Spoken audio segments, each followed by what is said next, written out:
अपने हुर्मस पर कंट्रोल में नाकामी, अमरीकी सदर गालियों पर उतर आए। कल रात 8 बजे तक मुआहिदा न करने की सूरत में ईरान के पुल और बिजली घर एक साथ उड़ाने की धमकी।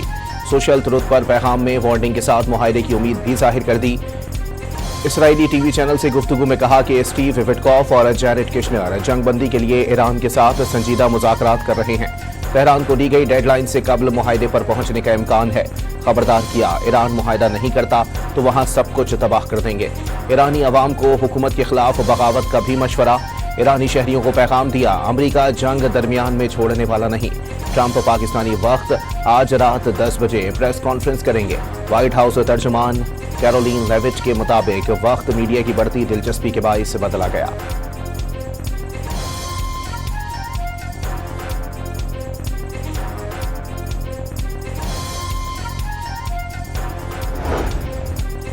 अमरीकी सदर का बयान ईरानी कौम की तौहीन, सरासर मायूसी और झुंझलाहट का इजहार। इंफ्रास्ट्रक्चर पर आंच आई तो ईंट का जवाब पत्थर से देंगे।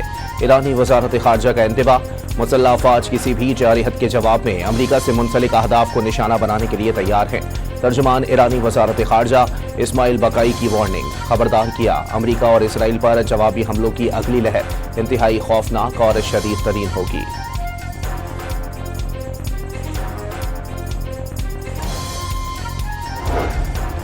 अब नए हुर्मस अब कभी अपनी पुरानी हालत पर वापस नहीं आएगी। अमरीका और इसराइल के लिए इस गुजरगाह के दरवाजे बंद किए जा रहे हैं। ईरानी बहरी फोर्स ने अमरीका को दो टोक पैगाम दे दिया।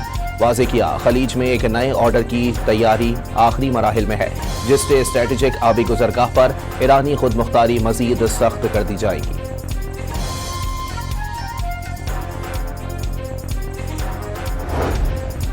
अमरीकी सदर ट्रंप के बयान में गाली का इस्तेमाल। अमरीकी सेनेटर बर्नी सैंडर्स ने बयान एक गैर मुतवाज़िन शख्स की बदज़बानी करार दे दिया। कांग्रेस से जंग बंद कराने का मुतालबा। सदर ट्रंप सोशल मीडिया पर बेहंगम शख्स की तरह बड़बड़ा रहे हैं। मुमकिन जंगी जराइम की धमकियां दे रहे हैं। अपने इत्तेहादियों को अलग कर रहे हैं। सेनेटर चिक शोमर का रद्द अमल। ट्रंप का बयान मुतज़ाद और बेहंगम है। डेमोक्रेटिक रुकन ग्रेगोरी मैक्स की मजम्मत।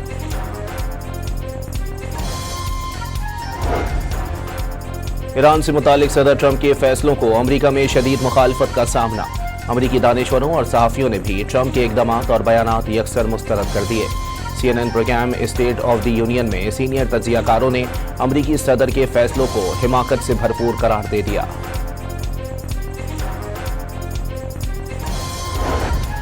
एमनेस्टी इंटरनेशनल की सदर ट्रंप के बयान की शदीद मजम्मत। वाज़े किया, धमकी आमेज़ बयान को बाग़ियाना तसव्वुर किया जाएगा। पुल और बिजली घर तबाह करने का पहला शिकार शहरी होंगे। रूस का अमरीका से ईरान को अल्टीमेटम और धमकियां देना बंद करने का मुतालबा। वाशिंगटन धमकियों की जबान बंद करके तनाज़े पर मुज़ाकरात की कामयाबी में मदद करे। रूसी वज़ीर ख़ारजा का ईरानी हम मनसब से टेलीफोनिक राबते के बाद बयान। पाकिस्तान, तुर्की और मिस्र की ईरान अमरीका मुज़ाकरात के लिए नई कोशिशें। तीनों ममालिक का इब्तदाई तौर पर आर्जी जंगबंदी पर जोर। अमरीकी अखबार वॉल स्ट्रीट जर्नल के मुताबिक ईरान ने आप नए हुर्मस खोलने के बदले जंगबंदी की पेशकश समेत आर्जी जंगबंदी की तजावीज़ मुस्तरद कर दी।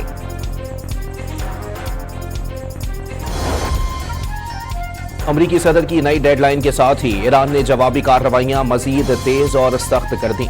97वीं लहर के दौरान इसराइल, कुवैत, बहरीन और मुत्तहदा अरब अमारात पर भरपूर हमले। अमारात में अमरीकी कमांड एंड ट्रेनिंग सेंटर्स पर हमलों में 25 अमरीकी फौजियों की हलाकत का दावा कर दिया। जबल अली पोर्ट पर इसराइली बहरी जहाज को भी निशाना बनाया, जिसमें होलनाक आग भड़क उठी। कुवैत में मोहम्मद अहमद नेवल बेस पर मुतअद्दिद बैलिस्टिक मिसाइलों से बड़ा हमला।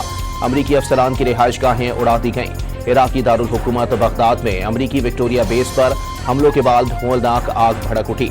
सुलेमानिया शहर में भी अमरीकी तंसीबात पर हमले किए गए।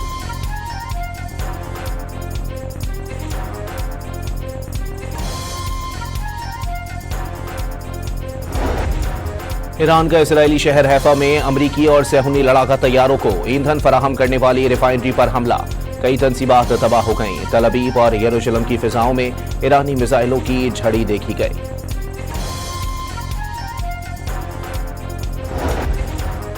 अमरीकी पायलट को बचाने के लिए रेस्क्यू मिशन के दौरान अमरीका के 2 तैयारे, 2 हेलीकॉप्टर और कई ड्रोन्स तबाह। ईरानी स्पीकर ने अमरीकी तैयारों के मलबे की तस्वीर शेयर कर दी। امریکہ کو ایسی 3 کامیابیاں اور ملی تو وہ تباہ و برباد ہو جائے گا، محمد باقر کالباف کا طرز۔ ایرانی فوج کے مطابق امریکہ نے پائلٹ کو بچانے والے اپنے ہی طیارے تباہ کر دیے۔ واضح کیا دشمن جان گیا، انہیں ہر جگہ ذلت آمیز شکست کا سامنا کرنا پڑے گا۔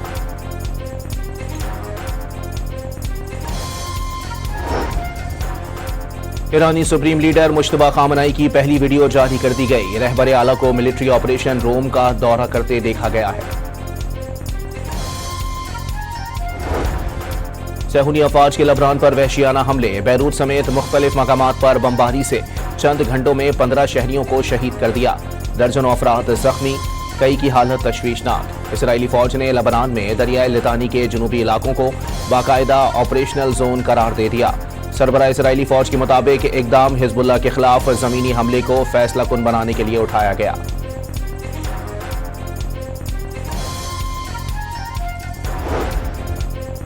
لبنانی مزاحمتی تنظیم حزب اللہ زمینی کارروائیوں کے لیے آنے والے صہیونی فوجیوں کو تاک تاک کر نشانہ بنانے لگی۔ حزب اللہ نے تازہ حملے کی ویڈیو جاری کر دی۔ کیتھولک مسیحی برادری کے روحانی پیشوا پوپ لیو نے دنیا بھر کے طاقتور ممالک سے جنگ ختم کر کے مذاکرات کی راہ اپنانے کی اپیل کر دی۔ ایسٹر پر اپنے پیغام میں کہا کہ یہ تہوار امید اور نئی زندگی کا پیغام دیتا ہے، لیکن موجودہ تنازع نے لاکھوں خاندانوں کو دکھ میں مبتلا اور دربدر کر دیا۔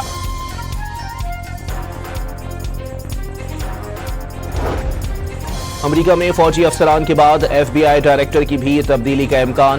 ڈائریکٹر ایف بی آئی کاش پٹیل، ملٹری سیکرٹری ڈینیل ڈرسکول اور لیبر سیکرٹری لاہری شافیز کی چھٹی زیر غور۔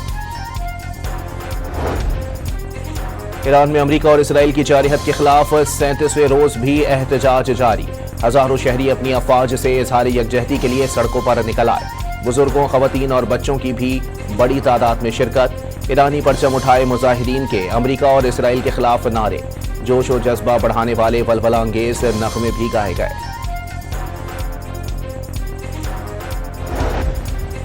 عالمی منڈی میں خام تیل کی قیمتوں میں ایک بار پھر اضافہ، امریکی خام تیل $3 مزید مہنگا، فی بیرل قیمت $114.57 تک پہنچ گئی، برینٹ کروڈ $111 فی بیرل سے تجاوز کر گیا۔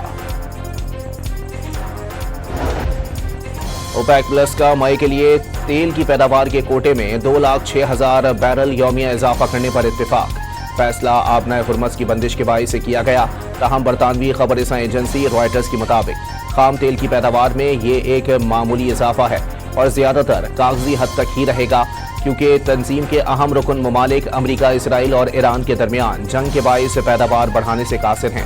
تاہم یہ اس بات کا اشارہ ہے جیسے ہی آبی گزرگاہ دوبارہ کھلے گی تو پیداوار بڑھانے کے لیے تیاری پہلے سے ہی موجود ہوگی۔